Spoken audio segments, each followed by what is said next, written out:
তেল উত্তোলন করতে গিয়ে ভুলবশত আফ্রিকার সাহারা মরুভূমিতে একটা প্লেন ক্র্যাশ করে, কিন্তু প্লেনের যাত্রীরা কোনোভাবে বেঁচে যায়। আর এখান থেকে বেঁচে গেলেও এই বিরাট মরুভূমির মধ্যে টিকে থাকা ছিল তাদের জন্য অসম্ভব। ওদিকে সেই একই মরুভূমিতেই একদল ডাকাত সবসময় তাদের প্রাণ নেয়ার জন্য ওত পেতে আছে, কিন্তু তারপরেও তারা হাল ছাড়ে না। অসম্ভবকে সম্ভব করতে এই মরুভূমির মধ্যেই তারা প্লেন নির্মাণ করতে শুরু করে। তো বন্ধুরা, তারা কি এখান থেকে বেঁচে ফিরতে পেরেছিল?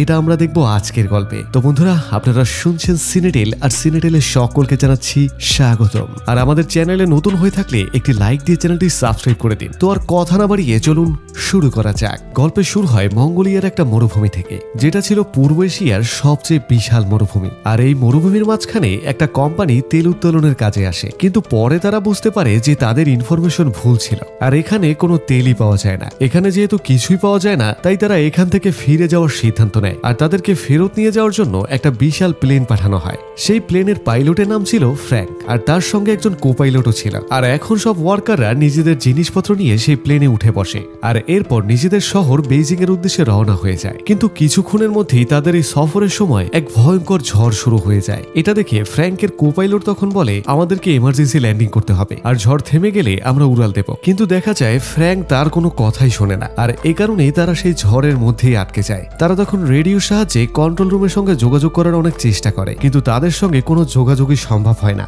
আর ঠিক এই সময় তাদের একটা ইঞ্জিনও খারাপ হয়ে যায়। আর তখন এমন পরিস্থিতিতে ফ্র্যাঙ্ক এমার্জেন্সি ল্যান্ডিং এর জন্য প্রস্তুত হয়ে যায়, কিন্তু তার সামনে কিছুই দেখা যাচ্ছিল না। আর ঠিক যখন তাদের প্লেন নিচে নামতে যাচ্ছিল, তখন দুর্ভাগ্যবশত প্লেনের পিছনের একটা অংশ একটা পাথরের সঙ্গে ধাক্কা খায়, আর এতে করে পেছনের দরজা খুলে যাওয়ার কারণে একজন ওয়ার্কার তখন নিচে পড়ে যায়, আর সঙ্গে সঙ্গে তার মৃত্যু হয়ে যায়। এরপর এদের প্লেন মরুভূমির বালুর উপর ঘষতে ঘষতে অনেকটা দূর পর্যন্ত চলে যায়। আর যখন প্লেন থামে, তখন দেখা যায় এর ভেতরে আরো দুজন ওয়ার্কারের মৃত্যু হয়ে গেছে, আর এখন তারা এই ভয়ঙ্কর মরুভূমির মধ্যে আটকে গিয়েছিল। এরপর তারা তাদের খাবারের সাপ্লাই চেক করে, সেখানে তারা জানতে পারে যে তাদের কাছে 1 মাসের মতন খাবার আছে। কিন্তু তখনই একজন লোক বলে ওঠে যে আমি হেঁটে এই মরুভূমি থেকে বের হতে পারবো, কারণ আমি অনেক জায়গায় হাইকিং আর ট্রেকিং করেছি। কিন্তু বাকিরা তখন সবাই তাকে বোঝায় যে এখন জুলাই মাস চলছে, যা মরুভূমির জন্য সবচেয়ে গরমের সময়, আর তুমি এই গরমের মধ্যে কোনোভাবেই বেঁচে থাকতে পারবে না। এভাবে সবাই তাকে বোঝায় যে তোমার কাছে এই মরুভূমিতে ঘুরে বেড়ানো ছাড়া আর কোনো পথই খোলা থাকবে না। এরপরে লোকটা তার ভুল বুঝতে পারে। ঠিক সেই রাতেই যখন সবাই ঘুমাচ্ছিল,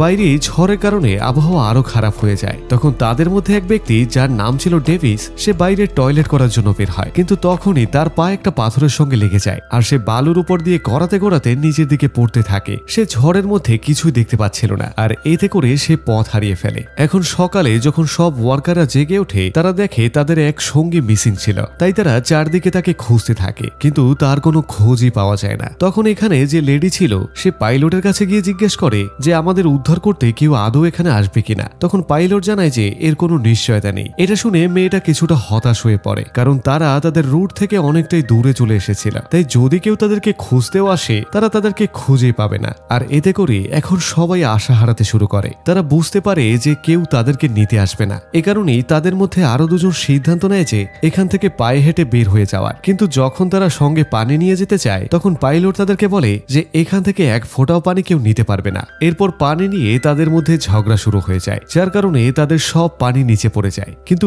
এখানে একজন লোক ছিল, যার নাম ছিল এলিয়ট। সে তাদেরকে বলে যে আমার কাছে একটা আইডিয়া আছে, যেটা দিয়ে আমরা সবাইকে বাঁচাতে পারি। সে জানায় যে আমি অনেকদিন ধরে প্লেনটাকে পর্যবেক্ষণ করছি, আর আমরা এর পার্টস গুলোকে জুড়ে দিয়ে আর একটা নতুন প্লেন তৈরি করতে পারি। কারণ এলিয়ট আগে প্লেন বানানোর কোম্পানিতে কাজ করত। আর এটা শুনে এখন সবার মনে আবার নতুন করে বেঁচে থাকার আশা জেগে ওঠে। এরপর তারা সবাই তাকে সাহায্য করার জন্য রাজি হয়ে যায়, কিন্তু পাইলট তার কথার সঙ্গে একমত হয় না। সে বলে এটা করা একেবারেই অসম্ভব। আর দেখা যায় পরের দিন তাদের মধ্যেই একজন লোক সেখান থেকে চলে যায়, কিন্তু সেখানে যে লেডি ছিল, সে তাকে খুঁজতে তার পেছনে যেতে থাকে, কিন্তু পাইলট তাকে থামিয়ে দেয় এবং নিজেই সেই লোকটির পিছনে চলে যায়। এরপর হাঁটতে হাঁটতে তারা সেই পাহাড়ি পাথর পর্যন্ত গিয়ে পৌঁছায়, যেখানে তাদের প্লেনটা আগে ধাক্কা খেয়েছিল। আর সেখানে গিয়ে তারা প্লেন থেকে পড়ে যাওয়া সেই লোকটির লাশ দেখতে পায়। কিন্তু দেখে সেই লোকটির শরীরে কোনো কাপড় ছিল না, আর সেখানে কিছু গুড়ির খোসাও পড়েছিল। আর তখনই সে সেই মানুষটিকেও দেখতে পায় যে এখান থেকে চলে যাচ্ছিল। আর তখন সে বলে যে এই লাশ থেকে আমার ঘড়ি নিতে এসেছিলাম, যেটা সে আমার কাছ থেকে নিয়ে গিয়েছিল। কিন্তু এর কাছে তখন কোনো ঘড়ি ছিল না। আর এর মানে স্পষ্ট যে এই ধুধু মরুভূমিতে তাদের ছাড়া অন্য কেউ আছে। এরপর তারা আবার সেখানে এসে পড়ে যেখানে তাদের বাকি সঙ্গীরাও ছিল। আর কোনো উপায় না পেয়ে পাইলট তাদের সঙ্গে প্লেন বানানোর জন্য রাজি হয়ে যায়। এরপর তারা সবাই মিলে প্লেন বানানোর কাজ শুরু করে দেয়। দেখা যায় তারা দিনে কাজ করতো না, কারণ দিনের বেলা এখানে তাপমাত্রা খুব গরম থাকে, তাই এর বদলে তারা রাতে কাজ করতে থাকে। কিন্তু তাদের ভাগ্য এতটাও ভালো ছিল না। দেখা যায় একদিন কাজ করতে করতে ভুলবশত একটা আগুনের ফুলকে এসে পড়ে তাদের জমিয়ে রাখা তেলের উপর, যেটা তারা আগুন জ্বালানো আর প্লেন উড়ানোর জন্য রেখেছিল। আর তখনই সেখানে একটা বিশাল বিস্ফোরণ ঘটে। তবে এই বিস্ফোরণে যদিও কারো প্রাণ যায় না, কিন্তু তাদের সমস্ত তেল নষ্ট হয়ে যায়। এখন তাদের কাছে শুধু এতটুকুই তেল বাকি থাকে যেটা দিয়ে তারা মাত্র একবার ফ্লাই করতে পারে আর এখান থেকে বের হয়ে যেতে পারে। তাই এখন তারা বাধ্য হয়ে রাতের বদলে দিনের বেলায় কাজ করতে থাকে। কিন্তু এই মরুভূমিতে দিনের আবহাওয়া এতই গরম থাকে যে তাদের কাজ করতে অনেক অসুবিধা হয়। দেখা যায় তবুও তারা হাল ছাড়ে না এবং তাদের নিজেদের কাজ চালিয়ে যায়। এখন যখন তারা একটা প্লেনকে নতুন করে রিভিল করতে শুরু করে দিয়েছে, তখন একটা উইং জোড়া দেয়া খুব জরুরি হয়ে ওঠে। আর তাদের হাতে কেবল একটাই সুযোগ ছিল, যদি সেই পাখাটি নিচে পড়ে যায় তবে আরেকবার সেই প্লেনটিকে বানাতে পারবে না, কারণ তাদের কাছে সেই পর্যাপ্ত যন্ত্রপাতি ছিল না। এরপর তারা উইংটিকে ধীরে ধীরে উপর থেকে নিচে নামাতে থাকে, কিন্তু হঠাৎ করেই সেই চেইনটি ছিঁড়ে যায় যেটা উইংটাকে ধরে রেখেছিল। দেখা যায় সেই উইংটি মাটির দিকে খসতে খসতে নিচে নেমে আসে এবং সোজা প্লেনের সঙ্গে গিয়ে ধাক্কা খায়। এতে করে তখন সবাই মনে করে যে তাদের বন্ধু শেষ হয়ে গেছে, আর সেই সঙ্গে শেষ হয়ে গেছে তাদের প্লেন বানানোর স্বপ্ন। কিন্তু ঠিক তখনই প্লেনের ভেতর থেকে সেই বন্ধু, যার কাজ ছিল উইংটাকে ঠিকঠাক জায়গা মতো প্লেস করা, তখন সে বাইরে বেরিয়ে এসে বলে যে আমি কাজ সাকসেস করে দিয়েছি। আসলে উইংটি পরে ঠিক সেখানেই লেগেছিল যেখানে তার লাগার দরকার ছিল। আর এভাবেই প্লেনের সম্পূর্ণ স্ট্রাকচার তৈরি হয়ে যায়। আর এখন সবার মনে আশা জাগতে থাকে যে তারা এখান থেকে উড়ে বের হতে পারবে। আর এখন সবাই এটা সেলিব্রেট করতে থাকে, একসঙ্গে নাচতে থাকে আর এনজয় করতে থাকে। এরপর তারা সবাই মিলে মরুভূমির বালি সরিয়ে একটা রানওয়ে তৈরি করতে থাকে যাতে তাদের প্লেনটা টেক অফ করতে পারে। কিন্তু দেখা যায় সবকিছু এত সহজ ছিল না। একদিন সেখানে একটা ভয়ঙ্কর বৈদ্যুতিক ঝড় আসে, যার মানে আমরা আঞ্চলিক ভাষায় যাকে ঠাড়া বলে থাকি। এভাবে তখন এখানে ওখানে বাজ পড়তে থাকে। কিন্তু তখন প্লেনের দুই পাখার মধ্যে পেট্রোল ভরা ছিল, আর তাই সবাই সেখান থেকে দূরে চলে যায়। কিন্তু এলিয়েট তখন সেখান থেকে যায় না, কারণ সে প্লেনটিকে যেভাবেই হোক সেফ রাখতে চেয়েছিল। এরপর যখন তার উপরে বাজ পড়তেই যাচ্ছিল, ফ্র্যাঙ্ক তাকে টেনে নিচে ফেলে আর তার প্রাণ বাঁচিয়ে নেয়। কারণ যদি এই মুহূর্তে এলিয়েটের কিছু হয়ে যেত তাহলে তারা আর কোনোদিন এই প্লেন বানানো সম্পূর্ণ করতে পারত না। আর এরপর তারা প্লেনের নাম রাখে ফিনিক্স। ফিনিক্স মিশরের রূপকথার একটা শক্তিশালী পাখি যে মরুভূমি থেকে আবার জন্ম নেয়। আর এটাকে মিশরীয় মানুষরা খুব শক্তিশালী স্পিরিট হিসাবে মনে করে থাকে। কিন্তু এদিকে তখন তাদের প্লেনের অনেক কাজ বাকি ছিল, আর ধীরে ধীরে তাদের পানিও শেষ হয়ে আসছিল।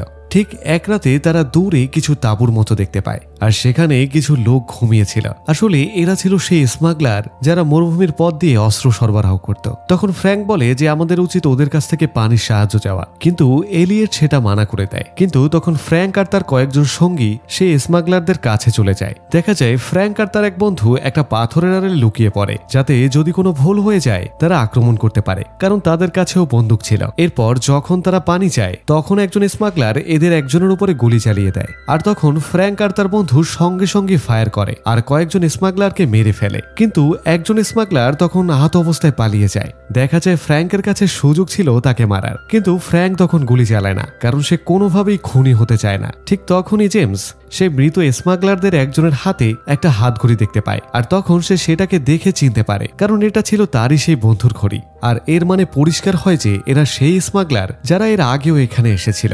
এরপর তারা একজন আহত স্মাগলারকে এরা তাদের প্লেনের কাছে নিয়ে আসে। কয়েকজন মিলে বলে যে তাকে মেরে ফেলা উচিত, কিন্তু পাইলট ফ্র্যাঙ্ক সেটা করতে মানা করে দেয়। এরপর যখন সবার মধ্যে এ নিয়ে তর্ক বিতর্ক চলছিল, তখন এলিয়েট এসে হঠাৎ সেই স্মাগলারকে গুলি করে শেষ করে দেয়। আর এতে করে ফ্র্যাঙ্ক আর এলিয়েটের মধ্যে ঝগড়া শুরু হয়ে যায়। আর এলিয়েট তখন ফ্র্যাঙ্ককে দোষারোপ করতে থাকে। সে বলে তুমি পাইলট ছিলে, আর তোমার কারণেই আমরা এখানে আটকে গেছি, আর তোমার কারণেই আমাদের এক সঙ্গী মারা গেছে। আমি মানা করেছিলাম তবু তুমি সেখানে গিয়েছিলে। এই কথা শুনে ফ্র্যাঙ্ক রেগে যায়, আর সে এলিয়েটকে একটা জোরালো ঘুষি মেরে দেয়। এতে করে এলিয়েটও প্রচন্ড রেগে যায়। আর এই ব্যাপারটা এলিয়টের একেবারেই ইগোতে লেগে যায়। ফলে সে বলে দেয় যে আমি আর প্লেন বানাবো না, আমার যতটুকু কাজ করতে হতো আমি তা করে ফেলেছি। সে বলে যে আমি এখানে 10 জনের সমান কাজ করি আর তোমরা সবাই শুধু আরাম করো। তখন কেলি তার কাছে এসে বলে যে তোমাকে ছাড়া আমরা এই প্লেন কোনোভাবেই বানাতে পারবো না, আমাদের তোমাকে একান্তই দরকার। তখন এলিয়ট ভাব নিয়ে বলে যে যদি সবাই আমাকে রিকোয়েস্ট করে তবেই আমি কাজ শুরু করব। তখন ফ্র্যাঙ্কো এসে বলে যে তুমিই আমাদের বস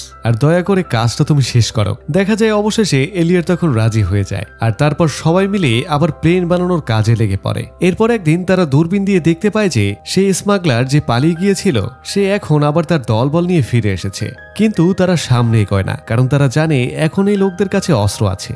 আর এদিকে স্মাগলাররা এও জানতো যে তাদের কাছে খাবার আর পানি খুব শীঘ্রই ফুরিয়ে যাবে, আর যখন তারা দুর্বল হয়ে পড়বে ঠিক তখনই তাদের উপরে আক্রমণ করবে। আর এজন্য এরাও দ্রুত গতিতে তাদের কাজ শুরু করে দেয়। অবশেষে একদিন তাদের কাজ শেষ হয়ে যায়। দেখা যায় ঠিক তখনই ফ্র্যাঙ্ক একটা ম্যাগাজিন খুঁজে পায় যেখানে অনেক ধরনের প্লেনের মডেল ছিল। আর তখনই জানা যায় এলিয়ট আসলে এই প্লেনের মডেল ওই টয় মডেলগুলো দেখে বানিয়েছে। আসলে সে বাস্তব জীবনে ছোট ছোট খেলনা প্লেন বানাতো, আর এত বড় প্লেন সে কোনোদিনও বানায়নি। বুঝতে পারছেন তো, একজন খেলনা প্লেন বানানো মানুষ একটা বাস্তব প্লেন বানিয়ে ফেলেছে। আর এটা শুনেই তো সবার ভয়ে দাঁড়িয়ে যায়, মানে গায়ের লোম আর কি। বিশেষ করে আয়ান, সে এলিয়টের মাথায় বন্দুক রেখে দেয় আর বলে তুমি আমাদেরকে বোকা বানাচ্ছিলে, তোমার এই খেলনা প্লেন তো কোনোদিনও উঠবে না, তুমি এর আগে কখনো এত বড় প্লেন তো বানাওনি। কিন্তু তখন এলিয়ট বলে যে আমার বিশ্বাস আছে এই প্লেনটা সত্যি উঠবে। হ্যাঁ আমি সত্যি ছোট ছোট রিমোট কন্ট্রোল প্লেন বানাতাম, কিন্তু সেগুলোতে ব্যালেন্স অনেক বেশি দরকার হতো। আর তখন ফ্র্যাঙ্ক আয়ানকে থামিয়ে দেয়। আর ঠিক তখনই সেখানে বিশাল এক বালুঝড় শুরু হয়ে যায় আর তখন প্রচন্ড জোরে বাতাস বইতে থাকে। তখন দেখা যায় যে তাদের প্লেন নিজে থেকেই আস্তে আস্তে আকাশের দিকে উঠতে থাকে। আর সবাই তখন দেখতে পায় যে এই প্লেনটা সত্যি সত্যি উঠতে পারে। আর তখন যেখানে তাদের আশা সব মাটির সঙ্গে মিশে গিয়েছিল, আর এটা দেখে তাদের আশা আবার জেগে ওঠে। কিন্তু এটা ছিল মরুভূমির ঝড় যা পুরো প্লেনটাকে তখন বালির নিচে ঢেকে দেয়। আর এটা দেখে সবাই আবার ভেঙে পড়ে। তখন ফ্র্যাঙ্ক বলে যে আমরা এটাকে অনেক কষ্ট করে বানিয়েছি আর এটাকে নিয়ে আমরা উড়ে চলে যাবই। এরপর সবাই মিলে সেই প্লেনটাকে বালি থেকে টেনে বের করে আনে এবং সেই জায়গায় নিয়ে যায় যেখানে বালি ছিল না। আর তারপর তারা প্লেনটাকে স্টার্ট করার চেষ্টা করে। দেখা যায় প্লেনটা স্টার্ট হয় কিন্তু সঙ্গে সঙ্গে আবার বন্ধ হয়ে যায়। এভাবে তারা বারবার ট্রাই করতে থাকে। শেষ পর্যন্ত প্লেনটা তখন চলতে শুরু করে আর প্লেনের ইঞ্জিন তখন গর্জে ওঠে। আর স্মাগলাররা এই আওয়াজ শুনে ঘোড়ায় চড়ে তাদের দিকে অস্ত্র নিয়ে ছুটে আসতে শুরু করে। দেখা যায় সবাই প্লেনের উপরে উঠে পড়ে এবং উইংস ধরে ঝুলে যায়। আসলে এই প্লেনের ডিজাইনে ভেতরে বসার জন্য কোনো জায়গাই ছিল না, কারণ ওরা একটা বড় প্লেনের অংশ দিয়ে ছোট্ট একটা প্লেন তৈরি করেছিল। এরপর তখন দেখা যায় প্লেন তখন রানওয়ের উপর দিয়ে দৌড়াতে থাকে আর পেছনে পিছনে স্মাগলারও তখন গুলি চালাতে থাকে, কিন্তু ভাগ্যবশত কারো গায়েই তখন গুলি লাগে না। এরপর যখনই রানওয়ে শেষ হয়ে যায় প্লেনটি নিচের দিকে পড়ে যায় আর এটা দেখে স্মাগলারদের মনে হয় যে এরা হয়তো শেষ হয়ে গেছে। কিন্তু পরের মুহূর্তেই ওদের ফিনিক্স সেই খাদ থেকে উপরে উড়ে যায় আর সবাই তখন খুশিতে নাচতে থাকে, কারণ মাসের পর মাস তাদের কষ্ট শেষ পর্যন্ত সফল হয়ে যায়। আর এভাবেই তারা মৃত্যুর মুখ থেকে সেই ভয়ঙ্কর মরুভূমি থেকে বেঁচে বের হতে পারে, যেখান থেকে বেঁচে ফেরা ছিল একেবারেই অসম্ভব। এরপর দেখা যায় এলিয়টের ছবি একটা ম্যাগাজিনে ছাপা হয় আর যেখানে লেখা থাকে যে নাসার নতুন আশা। আর বন্ধুরা, এখানে এই চমৎকার মুভিটা শেষ হয়ে যায়। তো কেমন লাগলো কমেন্ট করে জানাতে ভুলবেন না, আর একটি লাইক দিয়ে সাবস্ক্রাইব করুন যাতে নতুন নতুন সব গল্প সবার আগে চলে যায় আপনার দরজায়। তাই আর যাচ্ছি তবু যাচ্ছি না, দেখা হচ্ছে নতুন কোনো গল্প নিয়ে। ততক্ষণ পর্যন্ত ভালো থাকুন, সুস্থ থাকুন, আল্লাহ হাফেজ।